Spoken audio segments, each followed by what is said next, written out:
साथ संगत जी, प्रेम से कहना धन निरंकार जी, एक नई साखी के साथ स्वागत है आप सभी का आपके ही अपने चैनल पर। हमारी आज की साखी का शीर्षक है एक अजीब सी घुटन। चलिए सुनते हैं आज की ये साखी। साथ संगत जी, करुणा सागर से कह रही थी कि अपने आप तो पिताजी और माँ जी चले गए, इस तारा को सारी जिंदगी क्या हम झेलेंगे। 50 साल की हो चुकी हैं, अब तो शादी होने से रही। तुम्हारा छोटा भाई परिवार को लेकर नौकरी पर चला गया, एक मैं और मेरे बच्चे, हम निभाते रहें क्या सारे रिश्ते। ये सुनकर सागर बोला, करुणा, तारा दीदी इस घर की बेटी हैं, जितना संपत्ति पर हम दोनों भाइयों का हक है उतना ही इनका भी है। तुम जो दिन रात का राग अलापती रहती हो, इसे बंद करो। पिताजी ने दीदी की शादी की बहुत कोशिश की, अब कहीं पर भी बात नहीं जमी तो क्या हो गया, किसी से भी ब्याह करके क्या इन्हें घर से निकाल देते। ये सुनकर करुणा बोली कि अपनी लड़की की कमी तो पिताजी और माँ जी को कभी दिखाई ही नहीं दी। तो सागर ने कहा, दिखाई दी थी, इसीलिए उन रिश्तों पर भी गौर किया गया जो किसी भी लिहाज से तारा दीदी के लायक नहीं थी। सिर्फ एक हाथ ना होने के कारण क्या किसी भी जुआरी या नशेड़ी या लालची इंसान के साथ अपनी बेटी को ब्याह देते। अब ये सुनकर करुणा बोली कि मेरे भाई ने भी कई रिश्ते बताए, पर क्या आप लोगों ने ध्यान दिया। अरे अभागी है ये, अभागन है, नहीं तो इनका एक हाथ क्यों कटता। ये सुनकर सागर बोला, जबरदस्ती मेरी जुबान मत खुलवाओ। मेरी बहन से 20 साल बड़े व्यक्ति के साथ तुमने शादी का रिश्ता सुझाया था, तुम्हारे भाई ने। सत्संगत जी अपने कमरे में बैठी तारा के कानों में भाई भाभी के झगड़े की आवाजें पहुंच रही थी। तारा के मन में विचार आया कि क्या शादी के बिना लड़कियों का कोई अस्तित्व नहीं होता। ऐसे किसी के भी साथ क्या मैं शादी कर लेती। समझौते भी किए पर फिर भी कोई माँ पिताजी के मन को नहीं जचा।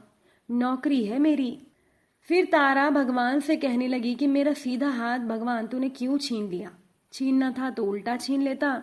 हालांकि अब तारा अपने सारे काम उल्टे हाथ से करने की आदत बना चुकी थी। देखते ही देखते तारा की आंखों से आंसू की धारा बह निकली।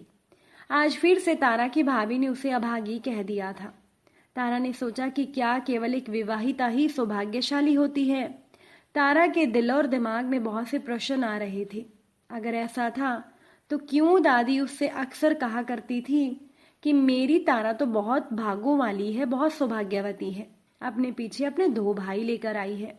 बस हाथ छीन कर ना जाने कौन से इस भगवान ने मुझे जन्म की सजा दी है। तारा को याद है वो दुर्घटना जब सड़क पार करती हुई 7 साल की छोटी सी तारा को एक बेकाबू ट्रक ने रौंद डाला था। तारा ने सोचा, काश उसका स्कूल ड्राइवर उस दिन गलत दिशा में बस रोककर उसे दौड़कर सड़क पार करने को ना बोलता।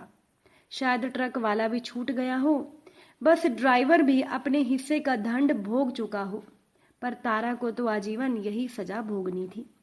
जिस दिन वो अस्पताल से लौटकर घर आई थी तो पोती के एक हाथ को देखकर दादी दहाड़े मारकर रोते हुए बोली थी कि इससे तो अच्छा भगवान इसकी जान ले लेता, इसे उठा लेता। 2-4 दिन रो पीट कर हम बैठ जाते। लड़की जात है, कौन ब्याहेगा, कैसे गुजारा होगा। दादी की बातों ने तारा की माँ और पिता के दिल पर छुरियां चला दी थी।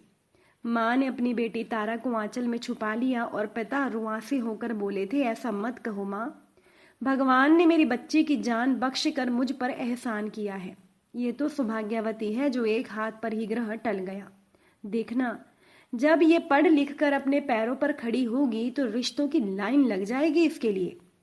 साथ संगत जी, तारा ने सोचा, काश मेरी दादी की इच्छा पूरी हो जाती तो आज मैं अपने छोटे भाई भाभी के सामने यूं अपमानित ना हो रही होती। तारा ने उसी समय कागज निकाल कर अपने तबादले के लिए आवेदन कर दिया। तारा आंसू पोंछते जा रही थी और कलम चलाते जा रही थी। तारा का तबादला बिहार के स्कूल में कर दिया गया था। तारा का भाई तो दुखी था कि मेरी बहन अकेली कैसे रहेगी, कैसे सारा काम करेगी। भाई के मन में यह भी विचार आया कि इसने भाभी के कहने को दिल से लगा लिया होगा, अपने भाई के मन को भी नहीं देखा। तो तारा ने अपने भाई से कहा, मेरे भाई, भाई के मन को देखकर ही मेरे अंदर ये साहस आया है और अब मैं सही अर्थों में अपने पैरों पर खड़ा होना चाहती हूँ। कोई परेशानी होगी तो मैं ज़रूर बताऊंगी। वैसे भी जहाँ पर मैं जा रही हूँ स्कूल का अपना एक अलग कैंपस होता है, एक तरह से मेरा परिवार ही बन जाएगा। अपनी अपाहिज बहन को रेलगाड़ी में बिठाते समय भाई की आंखों में आंसू थे, पर तारा के चेहरे पर एक आभा थी। तारा ने बहुत जल्दी नई जगह पर एक नई पहचान बना ली। अब तारा खुलकर जीना सीख गई थी। तारा के सहकर्मियों ने उसे कृत्रिम अंगों की सर्जरी के बारे में सोचने के लिए कहा। खैर, एक दिन तारा ने मन बनाया कि वो अपने शहर के सबसे अच्छे सर्जन से मिलेगी और अपने खोए हुए हाथ को पुनः पा लेगी। पूरे स्टाफ ने उसे महसूस भी नहीं होने दिया कि वो अकेली है। और अब जब गर्मी की छुट्टियों में भाई तारा को लेने आया तो तारा बहन के दोनों हाथों को देखकर और उन्हें छूकर भाई की आंखों से आंसू बह निकले। भाई ने सोचा, काश हम लोग कई साल पहले बहन के लिए लड़का देखने से पहले इसके मेडिकल रिसर्च पर ध्यान देते। कैसे कहे कि बहन, जीवन में एक जीवन साथी के बारे में अब सोच लो, पर चाहते हुए भी भाई के मुंह पर यह बात ना आ सकी। खैर, आज तारा के भाई को तसल्ली थी कि गुमसुम रहने वाली उसकी बड़ी बहन अब जीना सीख गई है और अब उसकी बहन तारा अपने पैरों पर सही अर्थों में खड़ी हो चुकी है। और अगर उन्हें कोई और अच्छा और सच्चा साथी मिला तो वो अवश्य ही अपना जीवन साथी के रूप में उसे अपना लेंगी। साथ संगत जी, वास्तव में आज भी ना जाने ऐसे कितने क्षेत्र हैं जहां पर जागरूकता की जरूरत है। निर्णय तो इंसान को खुद ही करना पड़ेगा, क्योंकि इंसान आखिर कब तक घुट घुट कर जिएगा।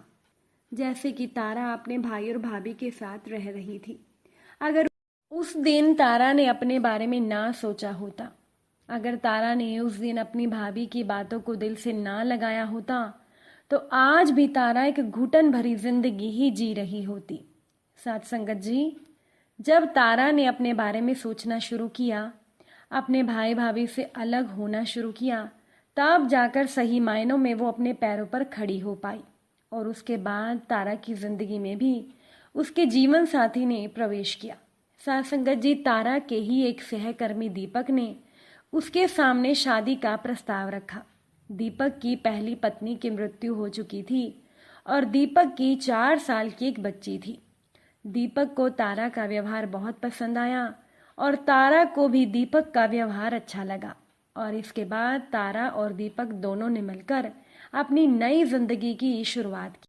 साथ संगत जी, अपनी बहन के बसते हुए घर को देखकर भाई का दिल बहुत ही खुश हो गया। अगर आज की ये साखी आपको अच्छी लगी हो, वीडियो को लाइक शेयर जरूर करिएगा। आप सभी से फिर मुलाकात होगी नई साखी नए विचारों के साथ। साथ संगत जी, प्यार से कहना, धन निरंकार जी।